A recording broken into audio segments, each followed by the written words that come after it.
বাড়িতে বানানো খাবার is a comfort zone for me. সেটা যাই হোক না কেন, ব্রেকফাস্ট হোক, লাঞ্চ হোক বা ডিনার হোক, আমি সব কিছুটাই বাড়িতে রান্না করে খাওয়াটাই বেশি প্রেফার করি।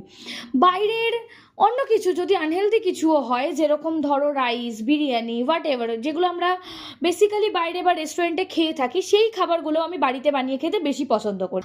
আর রান্না করতে তো আমি ভালোই বাসি, কুকিং ইজ মাই লাভ। যে কোনো কিছু রান্না করতে ভালো লাগে আমার। সব রান্না করতে পারলেও এই রুটিটা জানো তো এখনও অবধি প্রপার গোল হয় না। মা বলে করতে করতে নাকি হয়ে যাবে। গোল না হলেও রুটিগুলো কিন্তু বেশ ফুলকো ফুলকো হয়। তার সাথে বানিয়েছিলাম আজকে অফিসের জন্য ঢ্যাঁড়স আলুর তরকারি। বাটা মশলা দিয়ে তরকারিটা করেছিলাম। রুটি, তার সাথে ঢ্যাঁড়স আলুর তরকারি, দারুণ লাগে কিন্তু খেতে। আর একটু আটা রয়ে গেছিলো, সেটা দিয়ে একটা মিনি রুটি তৈরি করে নিয়েছি। আর ঢ্যাঁড়স আলুর তরকারিটা দেখেই যা টেম্পটিং লাগছে, আমি ওয়েট করে থাকি, সত্যি বলছি, যে কতক্ষণে অফিসের লাঞ্চ টাইম আসবে, আমি লাঞ্চে বসবো। তো তার সাথে নিয়েছিলাম একটু বাতাবি লেবু। বাতাবি লেবু চাট করে খেতেই বেশি ভালো লাগে, কিন্তু এখন আর অফিসের জন্য সময় কোথায় বলো তো।